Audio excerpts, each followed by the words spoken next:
I'm going to call this meeting of the East Gloucester Veterans Memorial School Building Committee together. And it is 5 o'clock on September 9th. And we will conduct this meeting. This meeting is recorded by video and audio in accordance with the state open meeting law, consistent with the governor's orders, suspending certain provisions of the open meeting law and banning certain gatherings that an in-person meeting of the building committee is not possible. This meeting will be conducted by remote participation. The public may not physically attend this meeting, but every effort will be made to allow the public to view and listen to the meeting in real time and participate when necessary. Okay, that being said, we need to take a roll call for attendance.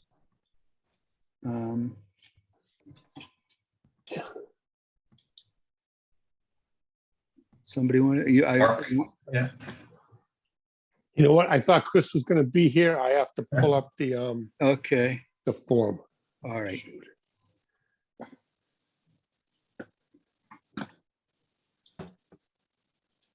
Bear with me a moment.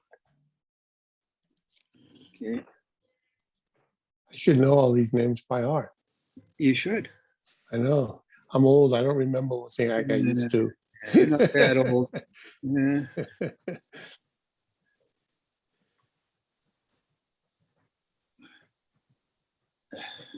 Almost there.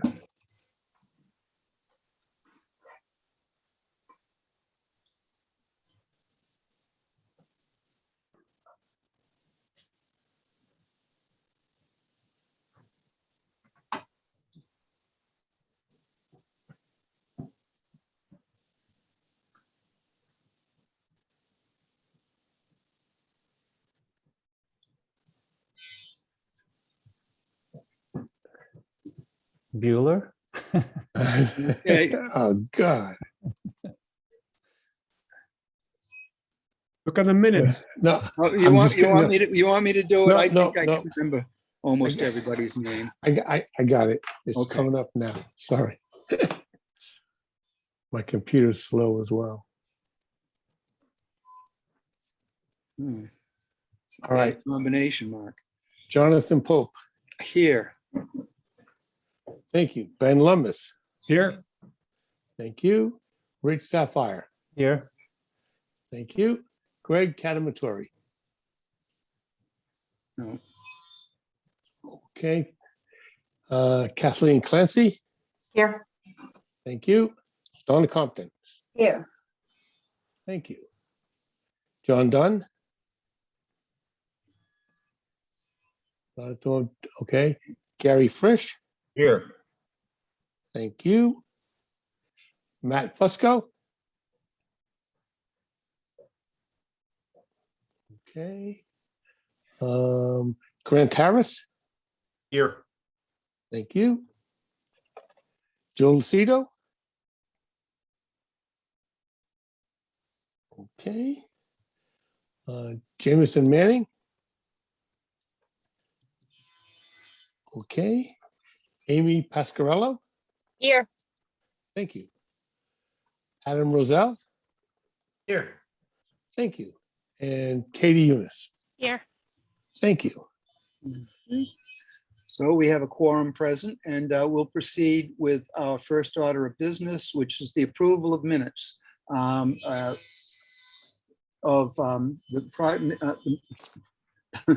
the East Gloucester Veterans Memorial Project meeting minutes of August 26, 2021. Are there any corrections or omissions?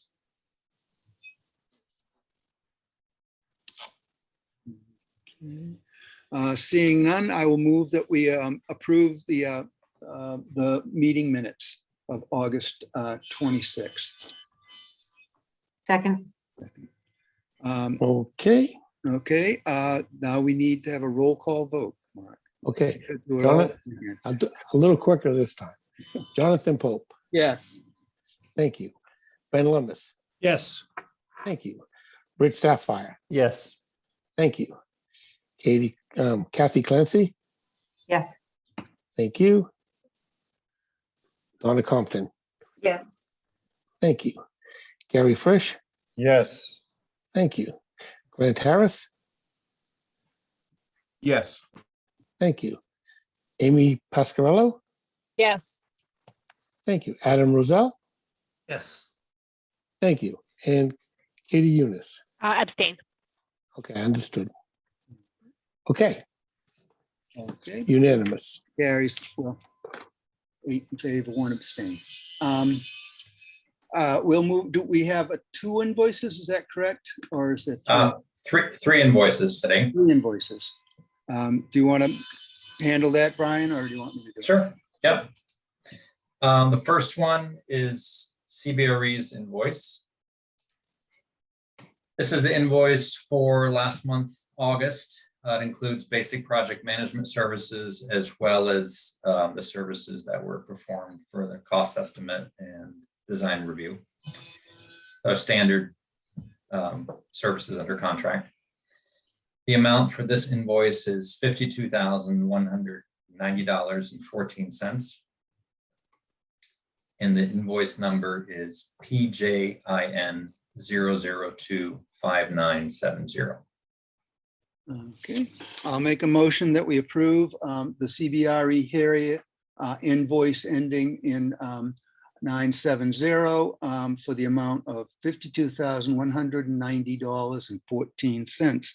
And I so move. Second. Okay, is there any discussion or questions? This is pretty much the standard as we go along invoice.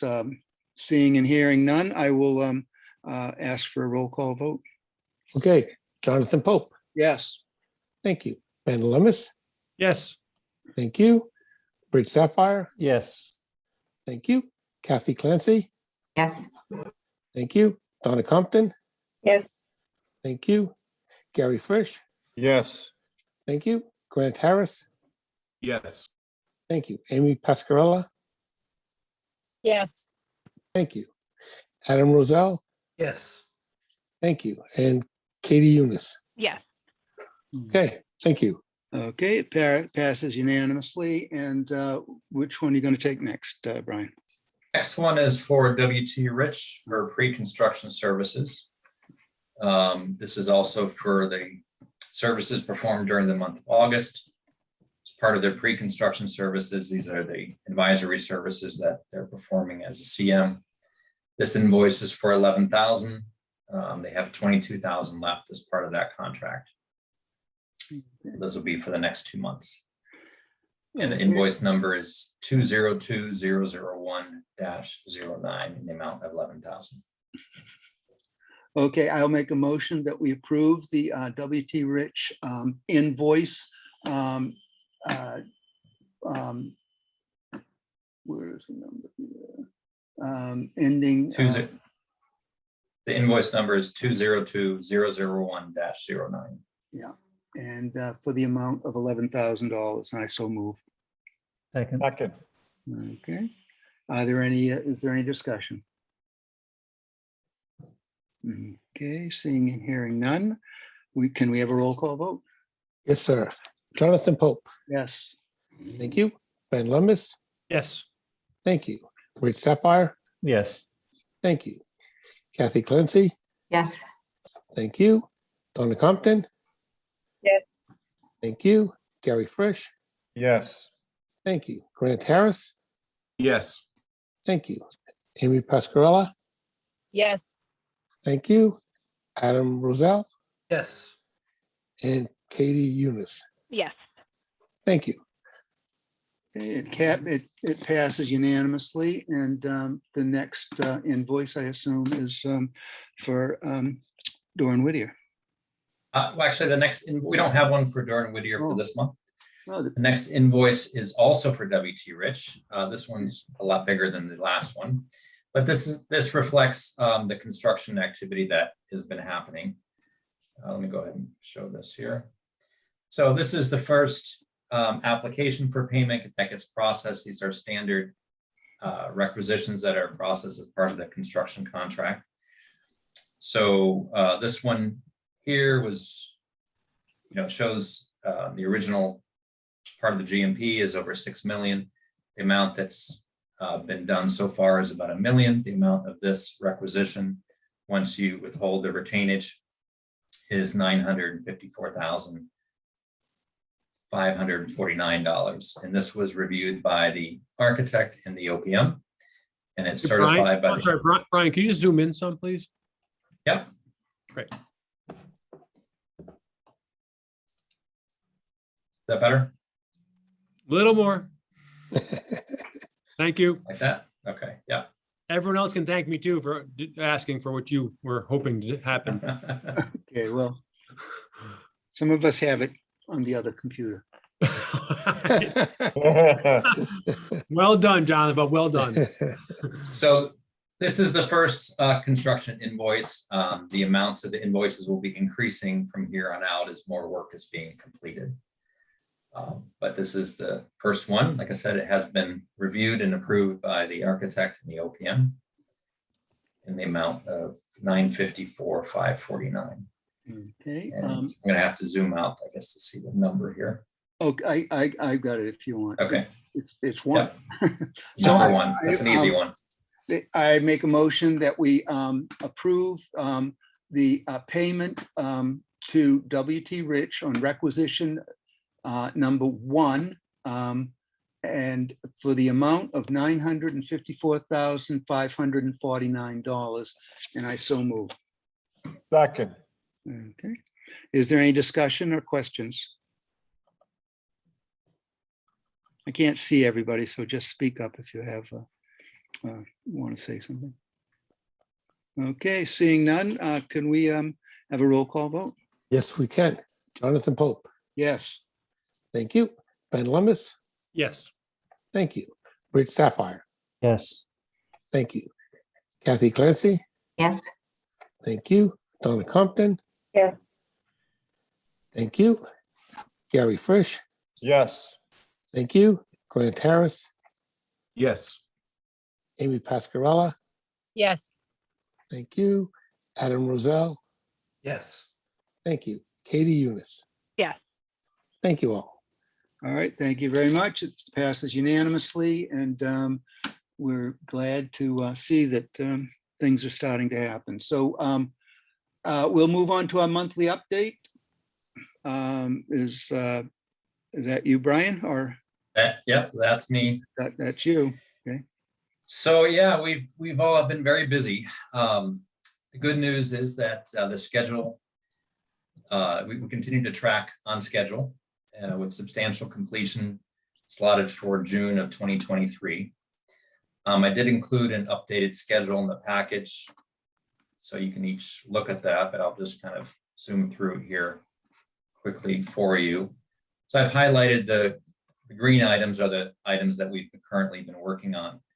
And it covers a lot of different categories, from design, permitting, construction, project administration, and so forth. But it's been a very busy time for the whole team. The design team has been finalizing the construction drawings. The 90% drawing review was completed. That involved the commissioning agent, the construction manager, and the OPM. We've also had 2 independent design reviews ongoing, one for structural and the other is a code review. And then also the final review of the EP2 package that then went out to bid, just to making sure that was all tight. Permitting wise, there's also been some activity. The initial demolition permit was received to allow the initial demolition work on the Veterans Building. We also were able to get the Concom approval, and that appeal period passed just yesterday. So now we can move forward with the work on the full site. So that's good news as well. Construction wise, we've been dealing with some of that demolition work, some of the site work and utilities, working through some of the issues with various neighbors, making sure everyone's informed and that the process runs smoothly. Also dealing with some change orders that have come up and different ways that we can save money during the construction process, as we, like encounter some changes that can be made as well that help to save the owner money. Dealing with administrative stuff, we have the 90% MSBA submission that's going to be going out. We're going to vote on that a little bit later this evening. Our monthly OPM report, and then also the trade contractor evaluations. We've been chasing down some final information from some of the subcontractors. We finalized our recommendations and are compiling everything for final review of the city and to send out the letters. The CM W2 Rich has been very busy bidding out the EP2 work and lining up, first getting the subcontractors lined up, then holding de-scoping meetings. So those are meetings that involve the architect, the engineer, and the OPM, where we make sure all the scope gets covered and terms are equally understood so that we have comparable bids. Then the CM goes from there and negotiates with the subcontractors to get competitive pricing. And then we convene and just go over the final iterations of all of them and make sure that everyone's agreeable and on board. So that's really a very lengthy process. And that's what led us to the EP2 package that we'll be presenting tonight as well. And I know the school building committee has also had a lot of meetings this past month. And I want to thank you guys all for your time, because that's enabled the project to stay on schedule and move forward. With this EP2 package that we're going to present, some of that was just finished up a few hours ago. So we've been kind of burning the midnight oil trying to get all this stuff done. And then, of course, we've had all the pricing work that was done with the estimate and then the reconciliation. And then that as well, we've had to deal with some cost issues there that have had to required, I guess, some additional attention to the drawings, making sure that everything is covered fully, that we have all the scope covered, and looking for some cost savings here and there, and making sure that all those allowances that we put in before are there as well. So very busy. So that's kind of it for the schedule. As far as the budget goes, I was going to share something with you on that as well. Pull that up here. Are there any questions, first of all, on any of those items? Brian, you may be covering this already, but just in terms of where we were with steel last time, and we had a not to exceed. I don't know if you're going to give an update on that, where we landed on that at some point. Yeah, so that is part of the EP2 package. So we'll go over that number a little bit later. Okay, great. But we did get that within our budget. Great. So overall, this is kind of what we've been looking at. I put together a little graphic to kind of help explain some of this. So our budget was set back in July of 2020 at 51.9 for the construction budget. So at that time, of course, we didn't know what impact COVID would have. That was still kind of at the very beginning. A lot of things were starting to shut down, but we didn't really know what kind of market implications those would have. And when we had our DD estimate, that came in at 51.6, so actually below our budget. And I think that was the result of the contractors being very hungry for work, and the price increases that were a result of a lot of these shutdowns have not yet kind of made it to the forefront. So we didn't have those impacts. But then shortly after that, in June of 2021, we had this big surge in pricing where our 60% estimate came in at 53.8 million. And we had talked about that previously. That was a result of increases in steel, concrete, some site work, as well as a lot of the windows. So we had to go through a major VE effort to bring that price down. And that was a very successful effort involving all the team members and the owner to really go through the entire project and see where we can skim off the fat. And, I'm happy to report that when we did that none of these changes that we made affected the educational program of the school. So we're still moving forward with a great school with great facilities for the students to come. But we were able to save some money by making changes in some of the finishes or some of the landscaping material that could always be modified later on in the project or at a later time in a few years. So the 90% estimate came in again higher than the budget. This time it was 52.6, so not nearly as high as before.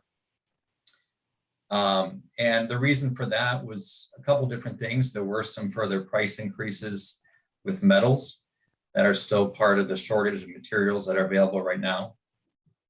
And then there were also just some refinements in the drawings, and that's kind of a natural thing as you go through the evaluation process and the drawings get more and more detailed, that sometimes there are additional things that get picked up later on in an estimate. So we had to work, from that number to get back to budget. And that was not an easy thing because we really didn't want to go back to making cuts to the school project. So I'm thankful to say that we were able to bring that in at budget, and a substantial part of that was negotiations that the contractor W.T. Rich made with the subcontractors to try to get very competitive pricing on that. That accounted for, I think that was about 600,000 of the change. And then the other amounts were architectural refinements. So again, just as I mentioned, these drawings are getting more and more detailed as we go through. And the architect was able to make some modifications here or there to be able to bring the price down on a number of different items. So that's kind of where we stand. But I thought it was helpful to look at that in a graphic and see, because the budget was set, as I said, back in 2020, and these market price increases are something that we did not anticipate. And we're really working very hard to deliver the project on budget, despite all these worldwide changes that are happening. So does anyone have any questions about anything there? Any questions? Otherwise, I'll move on. Just so thank you, Brian. It's very helpful to go through that for us, more than a timeline and the estimates here. And it's a helpful graph. I just do think that the graph is a little exaggerated because in terms of the project cost, the swings aren't quite as large as the graph would lead someone to believe. We're talking a small percentage variations here, I think, right? As opposed to the graph is actual, but it doesn't show. So okay.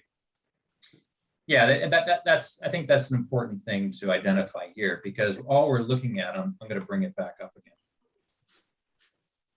Yeah, all you're looking at is the increases off the right. So the line. graph shows between 50 million and 54 million, right? So if you were to zoom out and if it were to go from $1 all the way up, the percentage changes are relatively small. Right. The line would almost look flat.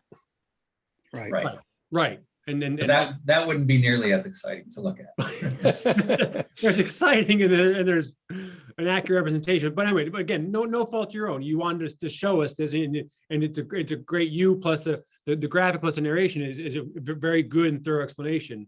I just want to point out to everybody, and maybe I'm just stating the obvious, that the swings here aren't quite as dramatic as the graph makes it look, and that's a fair statement, right?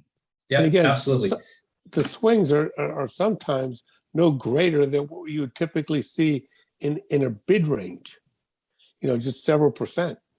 Right. Yeah. So you're right. Again. So if we scaled it, you'd see, very, very slight humps. You wouldn't see like mountains. You'd see like little teeny weeny hills.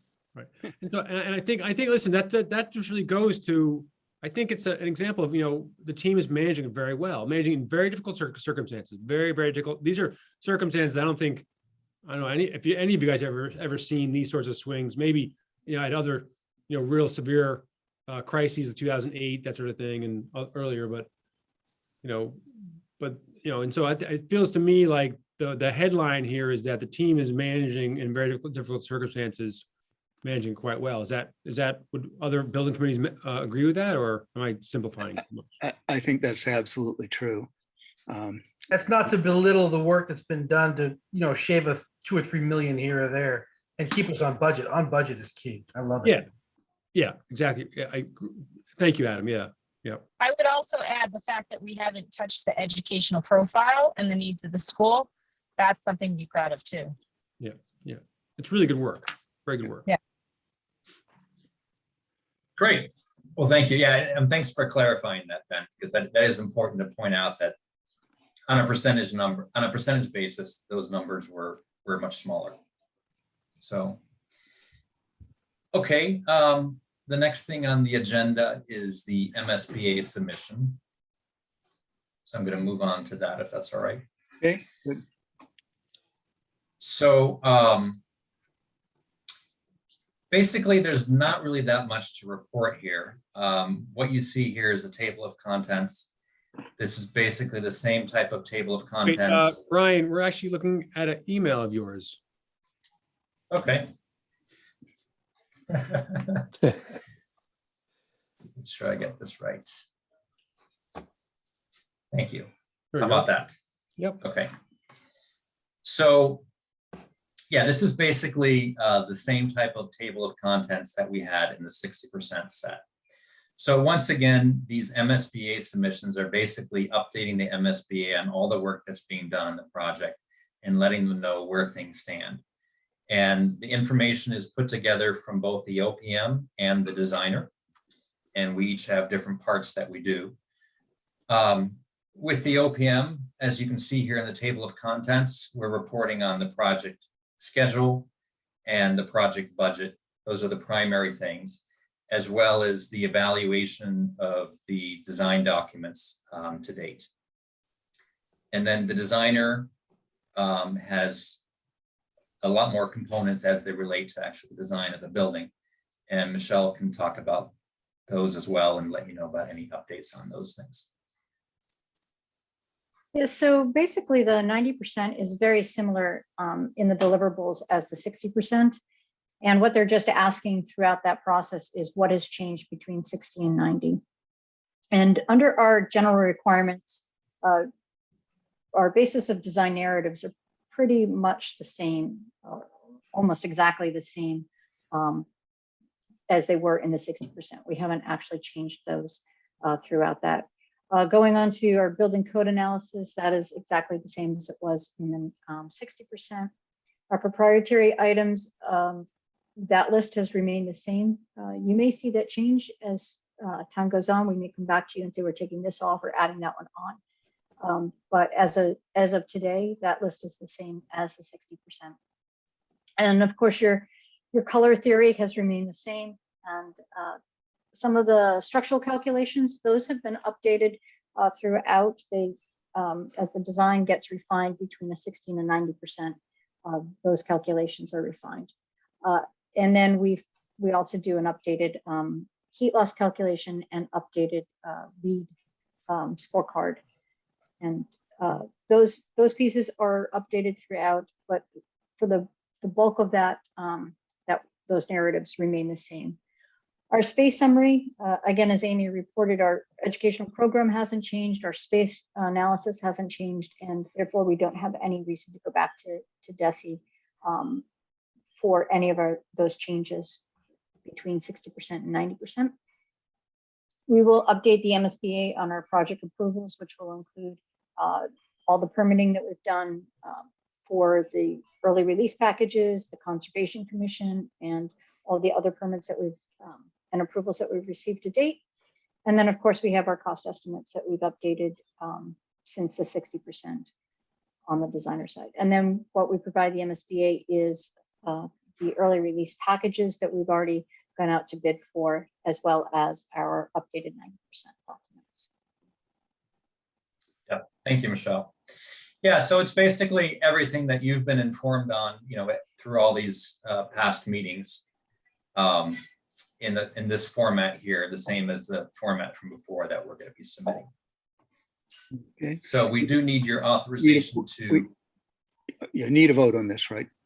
Correct. Yes, we do. Okay. Can I just have an estimate, like, and maybe you can't even do this, like, estimate of number of pages in this submission is like in the thousands? I'm just curious, right? I mean, again, maybe you can't do that.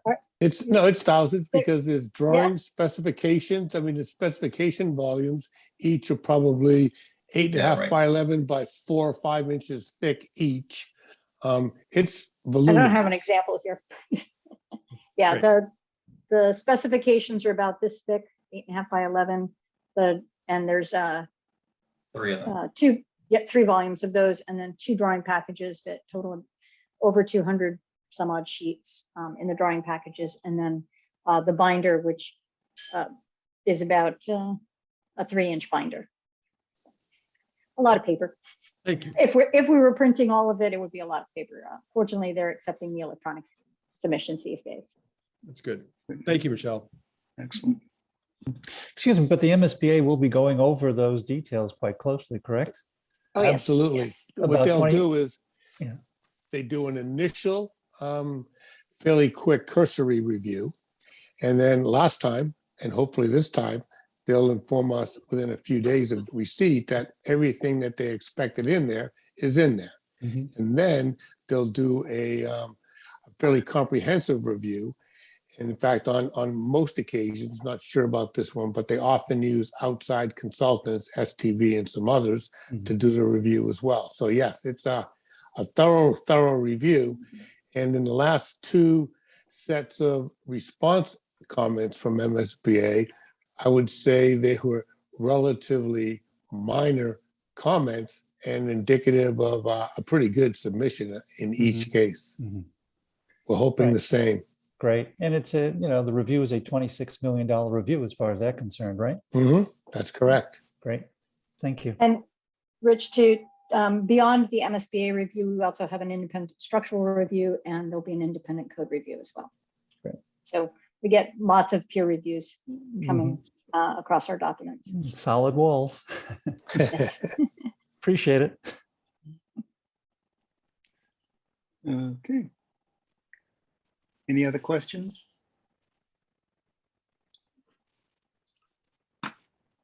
So I'll make a motion that we authorize CBRE Harry to submit the 90% construction document report to MSBA. Second. Second. Okay. I did that right? Okay. Yep. All right. Is there any further discussion? Okay, seeing none. Mark, can we have a roll call vote? Yes, we can. Jonathan Pope. Yes. Thank you. Ben Lummis. Yes. Thank you. Rich Sapphire. Yes. Thank you. Kathy Clancy. Yes. Thank you. Donna Compton. Yes. Thank you. Gary Frisch. Yes. Thank you. Grant Harris. Yes. Thank you. Amy Pascarello. Yes. Thank you. Adam Rosell. Yes. Thank you. Katie Eunice. Yes. All right. Thank you very much. It passes unanimously. Thank you. And we'll move on to the EP. Yep. Next up on the agenda is the EP2 package and the letter of recommendation from W.T. Rich. And I'm happy to report that this package, which contains a significant amount of work, and I think even more so than that, some of the work that has had some substantial price increases, primarily the steel, is being awarded in this. So I'm hopeful that we're taking out, really with this, we're taking out a lot of the risk for cost increases for the future. Not that, there's still risk there and the prices can still go up and whatnot. But this has been a big part of it, was the steel and the concrete, as I mentioned earlier. So we're now locking in these prices, and not only the prices, but we're able to start to award contracts for these things, which will also help with the schedule. So it's very important that we were able to get this executed and keep the project moving forward on track. So W.T. Rich, I think, did a really good job with negotiating some very competitive bids between the various subcontractors. and they can go over some of the details. I'll go ahead and bring this up, and maybe John or Brian can talk about it a little bit. Yeah, I'm gonna talk through it. Okay. So, yeah, Brian kind of already covered this, but I just want to say, you know, we really went through a very thorough, pretty rigorous process, writing scope sheets that the bidders use to form their bids, to make sure they're covering the things we want them to cover in the right manner, receiving the bids, reviewing them, bringing the subs in, de-scoping them, which is going through their scope in detail, asking questions, answering their questions, and then asking for best and finals, and then basically deciding which direction we want to go and with which sub, and then really kind of, to be quite frank, kind of squeezing them for their best and final. So we put this together. This is a summary. As Brian said, this is a letter of recommendation. If you approve it, we will go ahead and award these subs that are indicated for the values indicated, and we will issue them a notice of award tomorrow and get them going, because schedule is pretty critical on a lot of these early package subs. So I'll just take you through them really quickly. Steel was already authorized. Brian mentioned it was authorized for that GMP budget amount, and we got the current bid amount, and we tried like heck to get him down, but we could not get him to move. He was very nervous. He actually got a price increase on some of his raw material during while we were in this sort of whole process, but he held that price. That was good. The next few, so that his contract has been awarded. We sent him an award. We just kind of put this in summary so you could see the whole package for EP2 altogether. The next several ones here are, you know, the remaining packages. You can see concrete, we're recommending Marguerite. They were under budget by quite a bit. The glulam, the supply side of the glulam, we're recommending Goodfellow. You can see they were under by $167,000. Ground improvements, we're recommending Helical. We recommended, you can see they picked up a large chunk of money. And then the site work was one that I think we mentioned at the last meeting. They had come in high, but we were really struggling to get them down, and we did get them down quite a bit from where they first came in. So that's the contractors. Now, when we go through this, a lot of times they have misscope or scopes that really not appropriate for them to do, or is better to put on allowance because it's highly variable. So if you look at this here in the next section here, these are the allowances that we kind of added back in to the overall award. This overall letter of recommendation. And again, I'm not going to go through these in a lot of detail. We had some money for the glulam, carpentry assist and field cutting in the field as necessary. We have some for cutting steel deck because the erector that our steel guy was using didn't want to carry that. He also didn't want to carry this galvanized touch-up in certain areas. So we carried that along with potentially some extra detailing. He didn't really want to carry this as-built after erection steel survey. That's fine. A lot of them don't like to do that. So we put some money in there for that. So those first four had to do with steel and the glulam. Then the next one had to do with the ground improvements, the rigid inclusions. We have some money for, no one knows if you're going to hit big boulders or ledge or whatever. And there's some spoils generated, really hard to quantify the volume of that. So we have an allowance for that. Our concrete guy in this next one, the heaters, those are ground thaw heaters, so that if you're pouring foundations in the winter, which we're doing, you need to do those. So we put those as an allowance because you're not sure, depending on when we start, we might not need it for the full duration if we have a mild winter. So it's better to be on an allowance. I think that's the upside. His whole scope is 2 months, and that's 2 months worth there. This other one, we MVRA for slabs. So that stands for moisture vapor reducing agent or additive. That's to have the slabs not give off so much moisture so the deflooring can adhere to it better.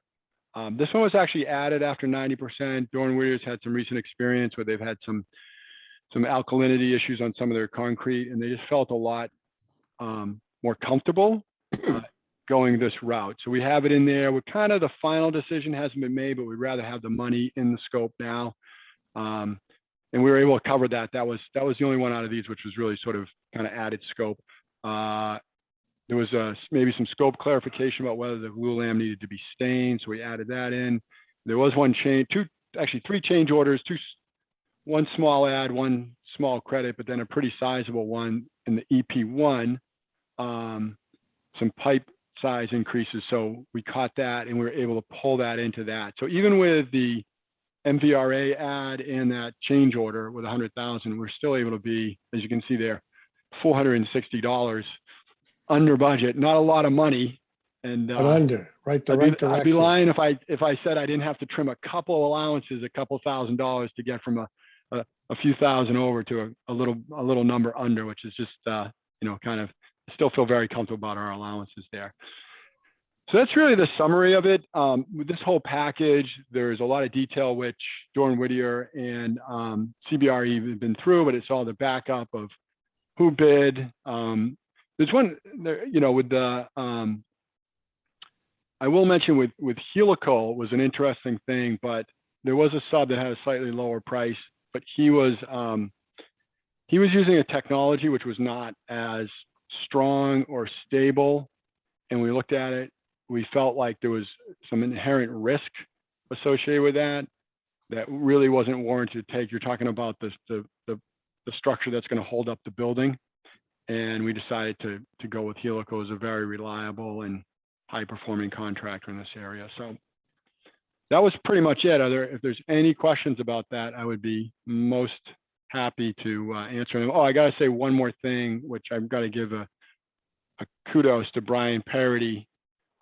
He really, when you talk about burning the midnight oil, those on the team know that he sent out the very final draft of this letter of recommendation, I think at 11:21 or 11:11 last night. And he really put in a huge effort. So he basically gave up his Labor Day weekend. He was working on Labor Day weekend. So it was quite an effort. I confess I was playing in a golf tournament on the weekend, so I feel terrible about that. All I can do now is give him some kudos and thank him in front of all of you. But Brian and I are happy to answer any questions you might have about the recommendation. Okay. I don't have a question. Go ahead, Gary. Yeah, I don't have a question. A comment that it looks very thorough to me. Looks like a ton of work went into this recommendation. It did. It was definitely, like everything we've been doing, it's been a team effort. And it's important that Brian Ramadka share all those pages as he scrolled through. So like Gary, you can see it's, nothing, we don't take any of this lightly. We put our heart and soul into it. And you've got a good team. We've got good subs. I've worked with pretty much all of them in the past. And we're on budget for EP2, which was hugely to the credit of the W.T. Rich team squeezing and getting the best that they could out of each and every one of those subs. The subs generally like to work with W.T. Rich, so that really contributes to their ability to get a sub, to take it, to give a good price because they understand they'll be treated fairly. Yeah, and what I wanted to add is what John kind of mentioned already is that, with these budget items, our back has kind of been against the wall. And as we were going through this process, there were opportunities that came up to maybe take some cuts on the job and save a substantial amount of money.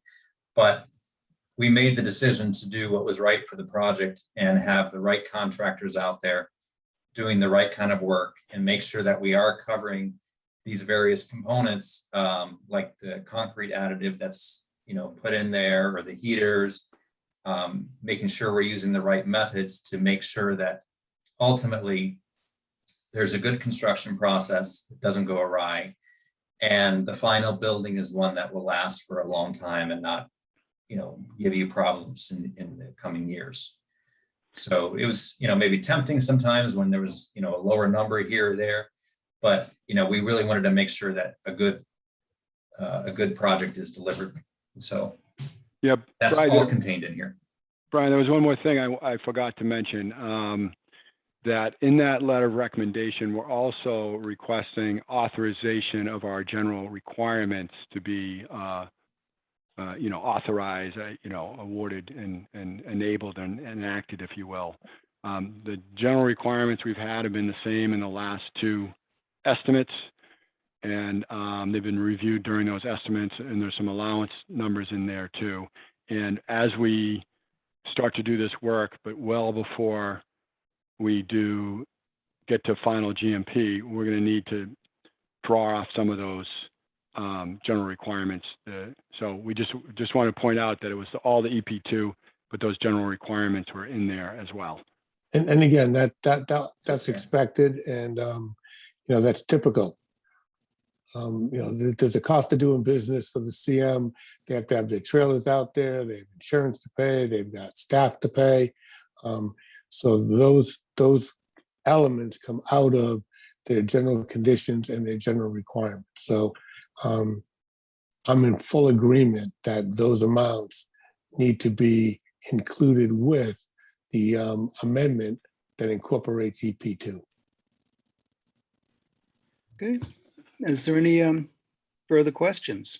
Or I had one question. okay. I know as a community, we definitely appreciate all of the leverage you're able to apply and bids that you're able to get. And I can't believe some of the adjustments that you've been able to make. What kind of confidence do you have in the actual inventory and material supply? I know a lot of these steel companies are going to have everything that they need on, in their warehouses. They're going to be ordering things and plastic resins and things like that. I know I'm having a lot of issues finding and sourcing materials. Yeah, that's a great question, Adam. There was a big issue. There's going to be issues for the short term. There's going to be issues across a whole range. Resin's a good example.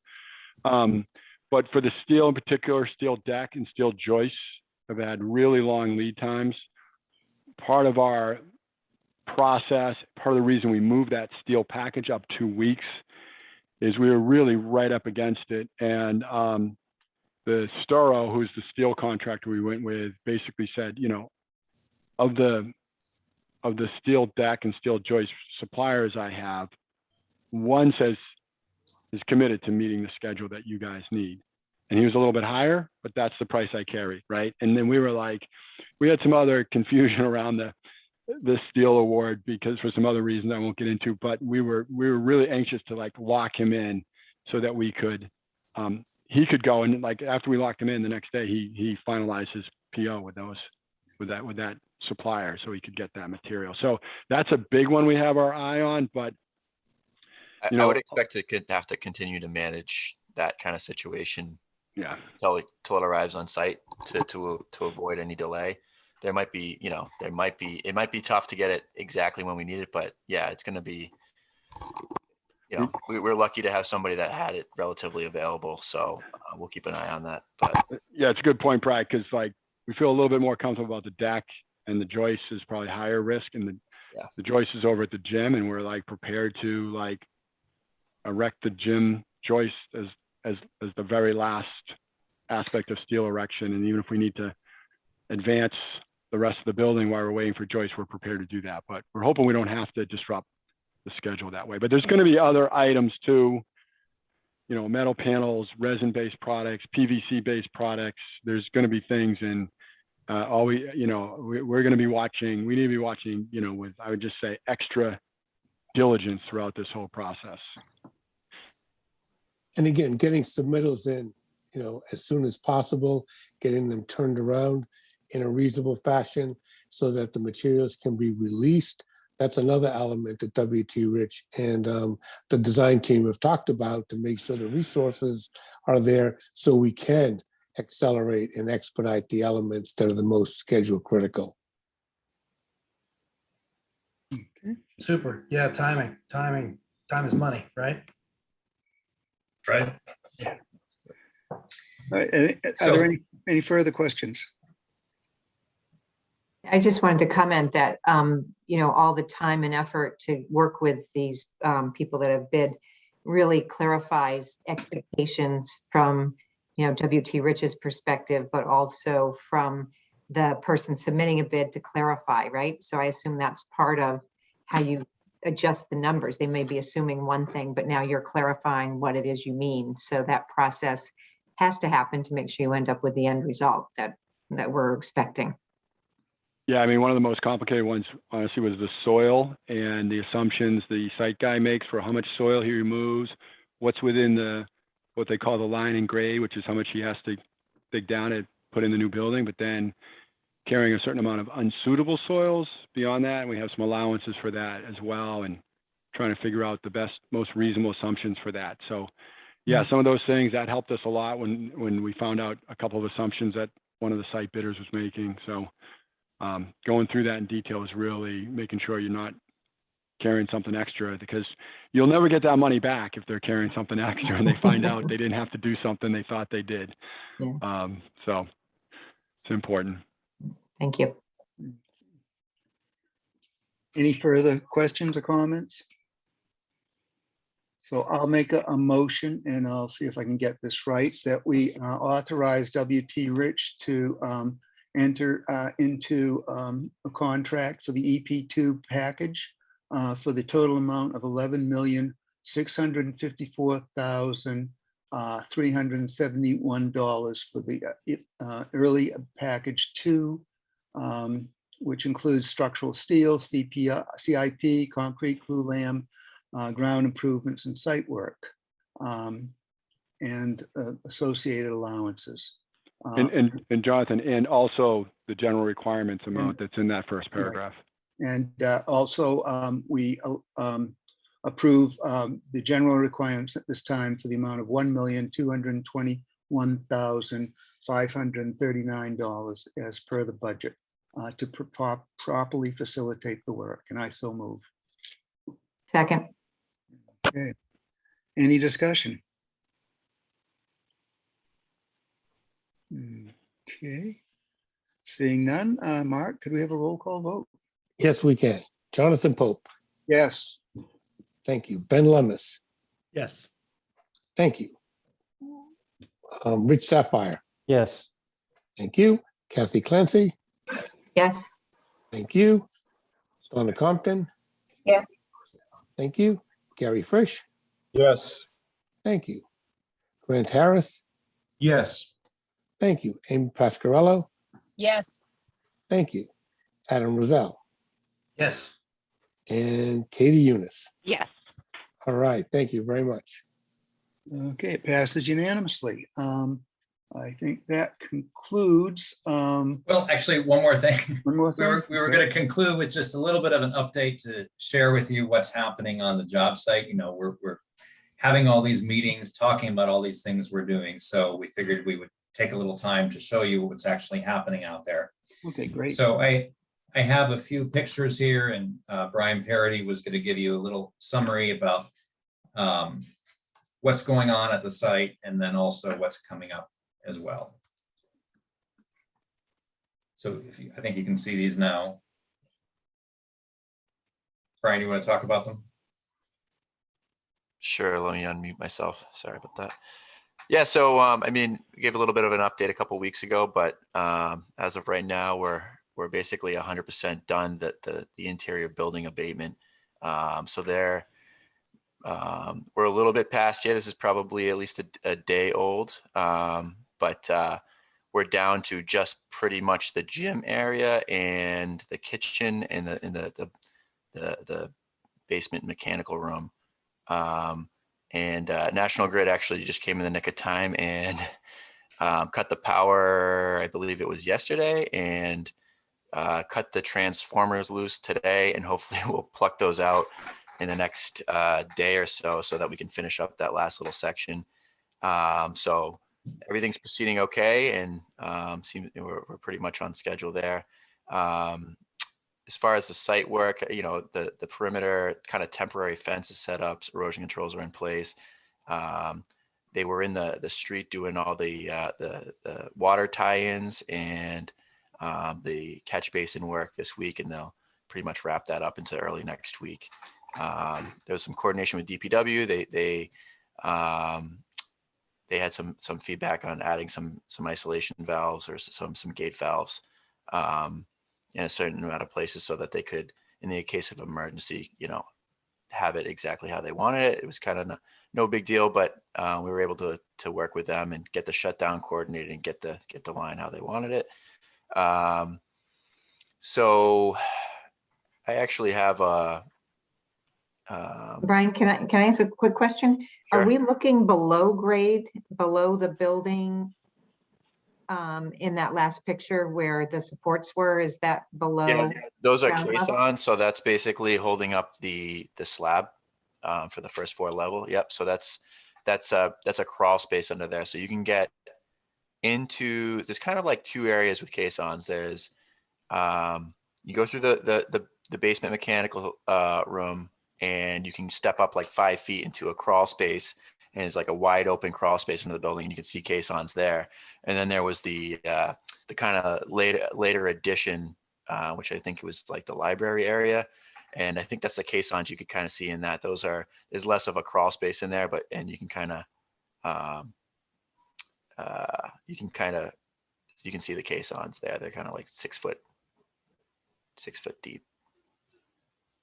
But yeah, so those are, they're pretty large when you're up next to them, but the equipment that they have pretty much just grabs them and puts them to the side, like it's nothing. I have a little time lapse actually. If you want, I can grab and show you just kind of like it just like shows you like just how methodically they just kind of take sections of the building, down in a nice organized fashion, sort it into piles and I can either show it to you or actually, I got permission now. You can share now. Gotcha. Brian, let's see it, and then let's get on the website and make sure the kids can see it too at both schools. Yeah, we've been working through some like with the storm issues and kind of getting it up to date, but I'll show you. There's one kind of Labor Day weekend. It's kind of a big blank. So this is since Labor Day weekend. You can kind of see, the guys buzzing around. There's one with a claw and one excavator kind of pushing stuff around, and then trucks will come in, they'll load it and take it out. I don't know if you can kind of see that clearly, or if it's kind of skippy.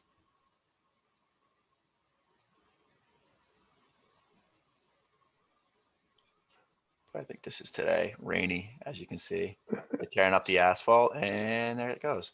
So I'll, one thing I've been trying to get a link so that you guys can see this. I just want to give you an example so you can see what to expect. And we're probably going to adjust the angle once the building, the work within the building footprint starts, because that'll obviously be obviously what you want to see versus this area. Later on, it'll just be a parking lot.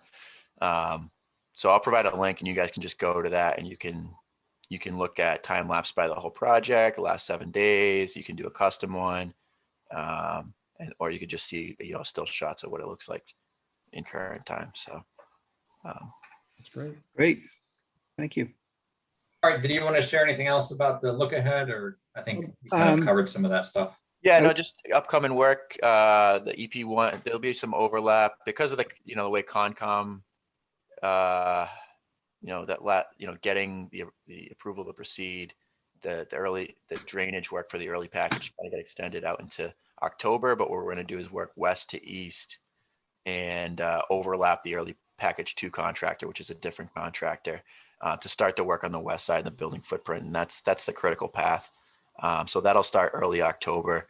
They'll over excavate and replace the material with good material in the building footprint, and build a working platform for the ground improvement contractor to work on, and then obviously start some of the utilities into the, continue the utilities in the site and get the site established with, the roadway around the building footprint, so we can work through the winter.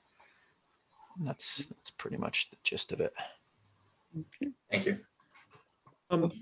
Brian, can you just talk quickly about just what happens when there are going to be road closures, both in terms of how you guys, who you get permissions from, who you work with in the city, and then how we're going to be notifying, the folks in the area or business in the area? Yeah, so Well, we're obviously, the main parties that we've been working with are Dennis, the on-site representative of CBRE, the police department, fire department, and DPW. So between all those, we obviously give the police department a heads up and they provide us a lot of the details. Fire department, we just keep in the loop for kind of various things, especially with like hydrant shutdowns and making sure like when stuff is tagged out and out of use, they know about it.